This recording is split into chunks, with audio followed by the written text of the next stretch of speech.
The Aquest podcast, funds industry conversations. Hello and welcome to the Aquest podcast, the easy listening funds industry podcast.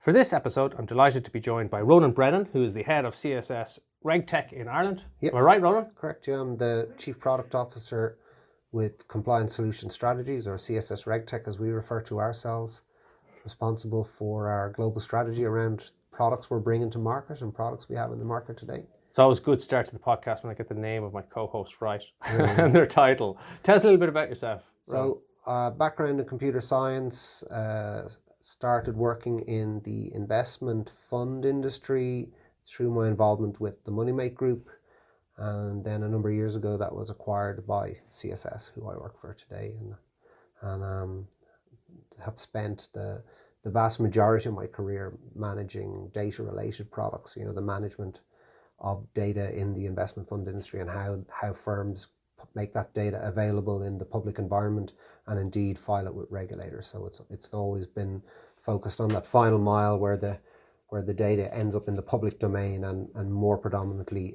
in the regulatory domain. Which obviously is an increasing area of focus with more and more regulatory requirements. Exactly, yes. So, which leads us nicely into the topic for the podcast, which is the Securities Financing Transactions regulations, and particularly the reporting requirement under those regulations, which commences next year. That's on a phase basis depending on the nature of the institution. But for example, credit institutions, they're starting in April time.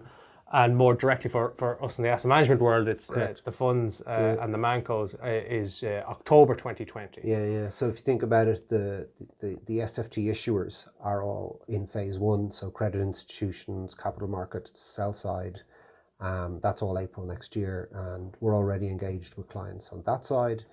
And, I just got, for example, a notification today that, say, Univista's UAT platform is open for business from Monday. Right. So a lot of the trade repositories are either up and running and ready to test, or are very imminently going to be open for test. And so that's why we're already all over this. But then the vast majority of our clients being today buy side will follow later on next year around October time as the expected kind of hitting the road time for those firms. Right, but let me just step back and give a little intro on that in case people aren't aware. So the Securities Financing Transactions regulation, another piece of post-crisis regulation, which was mostly around transparency on the use of securities financing transactions, so things like repurchase agreements, effectively arrangements where you are selling something or transferring something with an obligation to take it buy, back. sell back, sec lending, repos, reverse repo, and any scenario where the security is leaving your kind of custody. And there's lots of these strange anomalies where people don't even realize they're exposed to sec lending. Like you could be trading equity, but you may not realize your ISDA with the broker you're working with allows them to lend in the background. So or they're borrowing, or they're giving you a borrowed instrument to settle in, and will wait later on for it to settle in real terms. And you need to be really careful, as you just may not even be exposed, or you may not be aware to your exposure. Well, and that's probably the biggest risks. But one of the requirements under the SFTR is that the parties to the transaction then report information on it to a trade repository. And that's kind of where we're particularly chatting about now. And there is the opportunity to delegate the reporting obligation to a third party, which I guess certainly on our side, say on the fund ManCo side, there would be probably quite a popular option. But that doesn't escape you entirely. When you delegate, you have to oversee the delegated reporting. It's going to follow. So most people will be familiar. I certainly hope they're familiar with the EMIR-based regulation. An SFTR is EMIR for SFTs. Yeah, so it's very much the same regulation, but for SFTs.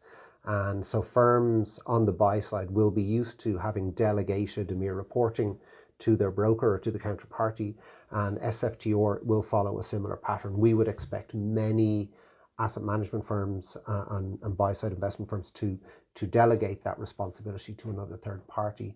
But I think as firms have become acutely aware, that doesn't absolve them of all responsibility. They absolutely must operate a diligent reconciliation process. And that's not just like sampling the odd transaction here and there. they need to be able to stand over every single trading scenario and know that they've got a reconciliation that tests for each of those. And there are quite literally hundreds of trading scenarios under SFTR.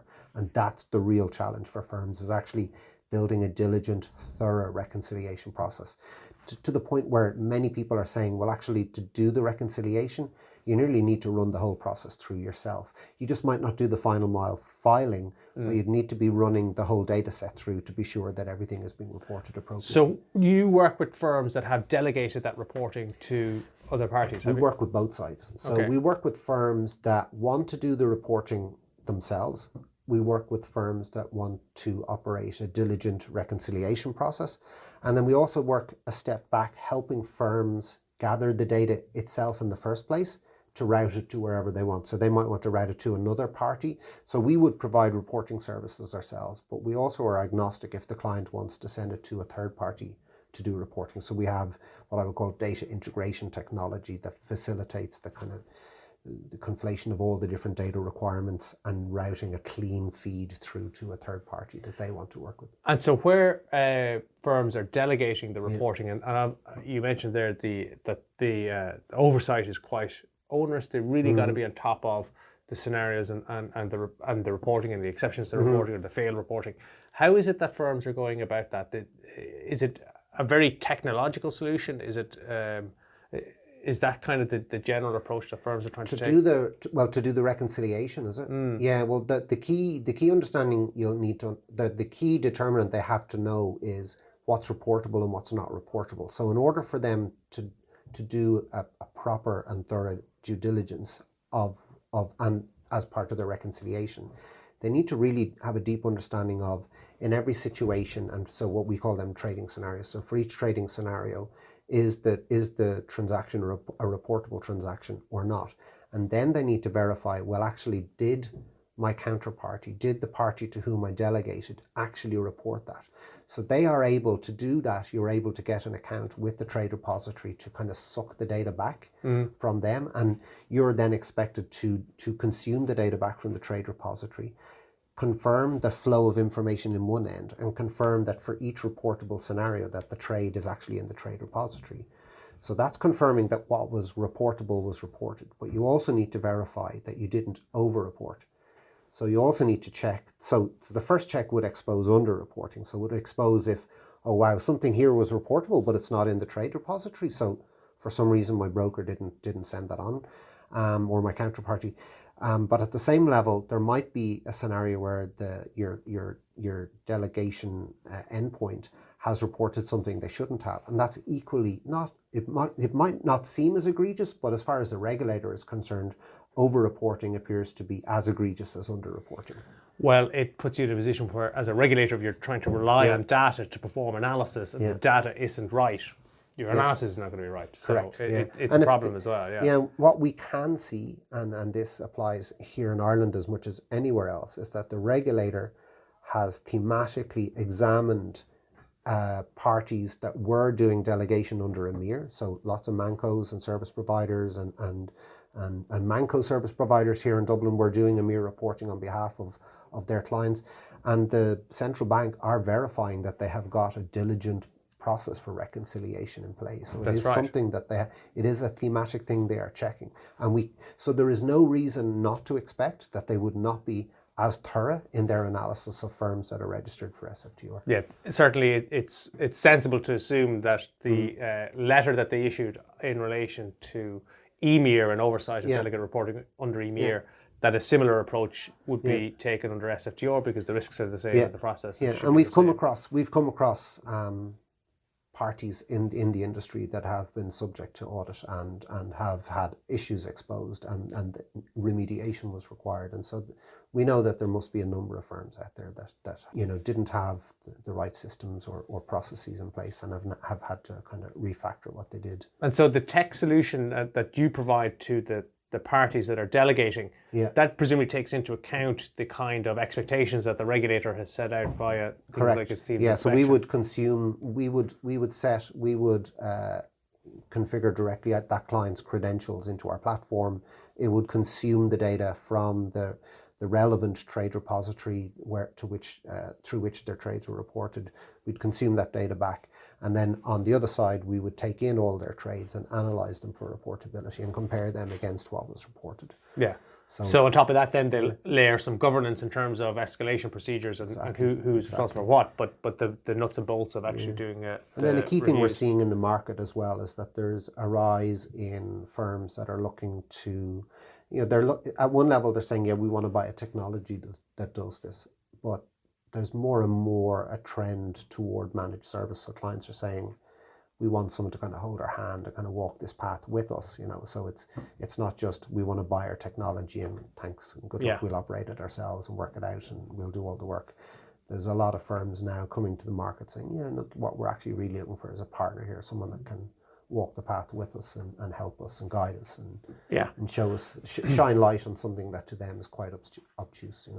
And so where's the industry at generally in relation to SFTR reporting? So let's start with the trade repository. So they're going to be the recipients of this information, and they're kind of, you said that they're already ready to receive or are very close to being ready. In the vast majority of cases, they're open for test or will be very soon. And the key ones that we see coming up over and over will be Univista, Regis TR, GTCC. So they're the entities that we see a lot of people working with.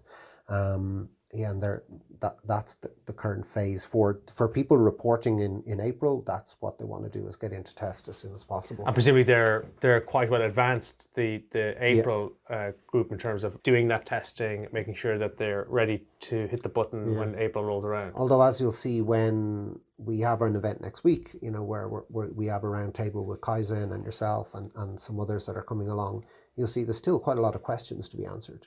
So the ICMA working group, which is the one we're a member of, there's still quite a lot of kind of what I would call open tasks or open issues to be bottomed out. So there's a lot of work going on between the various working groups and ESMA to try and close out some of these gaps. Yes, as a regulator, I can appreciate that, because often the rules are written by us in a room, and we're never going to have to fill out these templates or the reporting requirements and actually have to process it. So there's always that gap between the intention and then the practicalities of trying to deliver it. And then you'll have, like, the local regulator will often defer to the supranational, like they'll defer to ESMA.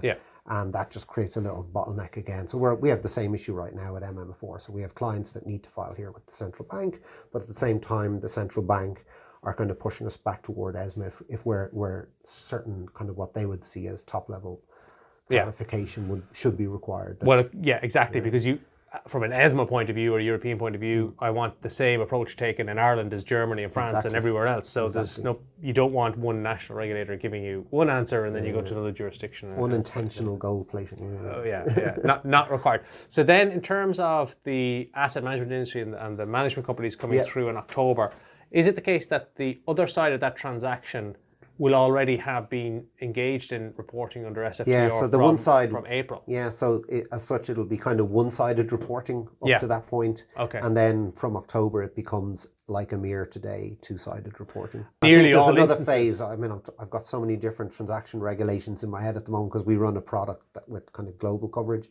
So we have, like, there's another phase for the NFC minus and different, there's a scale of firm types and the runway extends right into 2021. But the vast majority of firms will come online in October next year. So when they do, presumably most of that population will look to delegate reporting back to the other side who've already been doing it, and then take on the oversight of that rather than actually. Yeah, and indeed we're seeing also what I would call as reshaping of execution so some are actually altering their investment strategies to actually kind of negate the requirement to report at all. So they're avoiding using SFTs? Yeah, so we're seeing, that the cost of using SFTs to some firms is, they're saying, well, we can either shape our business and shape how and where we execute to avoid having to report, by doing that type of business in the US, for example,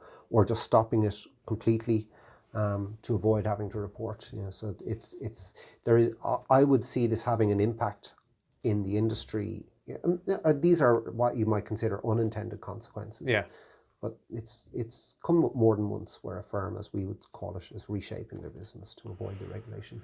And so for the firms in the October batch, probably a lot are going to use the delegated reporting approach.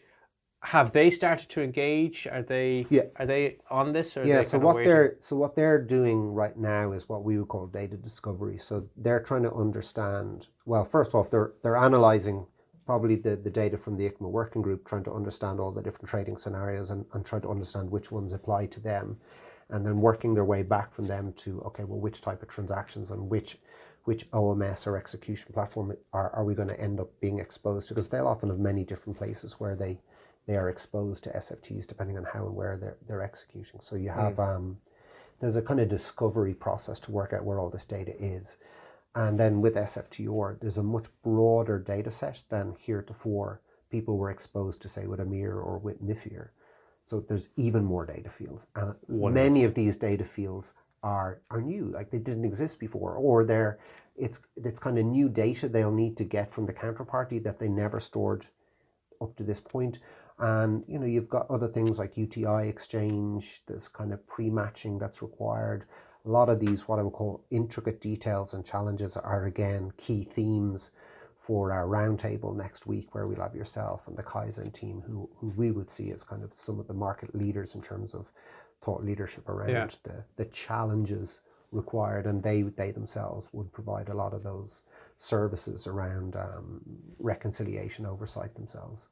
And what is the kind of the lead-in time for a firm from they begin this data discovery and understanding what they know and what they don't know to being ready to delegate the reporting? So we've seen some of the buy-side firms we're working with started that process in the summer, and some are kind of starting now. So the very large global firms started during our summer, and that'll probably, because they want to get out ahead of this, and because the breadth of the width of the data set that's required, so all these additional data fields that are required, and the complexity of the analysis required to understand all the different trading scenarios, they could see from a long way out, wow, this is a level of complexity beyond EMIR again.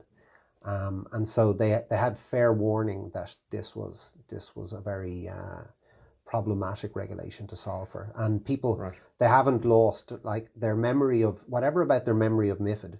People's memory of EMIR is still very fresh. Okay. I know it predated it, but as in people still remember it as being a very painful regulation to solve for. Absolutely. And so then for the ManCos, if you're not the first ones down this track, because the buy side have gone there before, so maybe a lot of learning already accumulated. And again, we're talking to some of the ManCo service providers here in Dublin, so they're obviously trying to explore, is this a wrap, or is this part of the wrapper they should be providing to firms, and some are and some aren't. Of course, the liability rests with the ManCo to get this right, so that's going to focus the mind on making sure that for everything from governance through to reconciliation and oversight is right. Exactly. Is it a very broad question? Is it a difficult thing to do to get ready for this from a ManCo perspective? Is it a project that requires a lot of resources and a lot of time and effort, or is it a bit easier than that? There is, from a data analysis perspective, it is most definitely a heavy lift, and it creates a requirement for specialist SMEs that actually understand the SFT the marketplace. Yes. And because there are many scenarios that people wouldn't have considered as that a certain type of transaction was a securities financing transaction, and so there's a lot of learning, and the learning curve is steep, and the SME base for that type of transaction is narrow. So there's going to be, even with them not being exactly the first down the tracks, there's still a good bit of new ground to cover. So not that everybody's to-do list isn't long enough anyway. This is another one to get on there and try and get ahead of a little bit, so that you don't find you're getting towards October and you're being squeezed because you're not quite ready yet. Yeah, and the key, I would say, that what the actions that our firms need to do, number one, is understand, do we trade SFTs today? And really double check it and triple check it, and check all your ISDA agreements, and look for the securities lending clauses in there. to where are you exposed to repos, buy, sell, back, sec lending? Is there any, under what scenarios would you potentially fall into a reporting obligation or not? And then understand and take the 160 plus data fields and start mapping. Okay, if we are going to report, where will we source each of these? Which of these will I need to get from the broker? Start talking to your brokers now. Some people use lending agents. The lending agents are all over this. They have a really, really deep understanding of the space, as you would expect. Sometimes the likes of Equilend. So they'll be ready to speak to people about this already. But it's really about connecting with the third parties. And then once you understand that you do use SFTs, if that's the case, next action point. Start looking at talking to the brokers. Will they report on your behalf? Are you going to report on your own behalf? And if you're not going to report, or if you're going to delegate, then what is going to be your solution for reconciliation? Are you going to do it yourself in-house?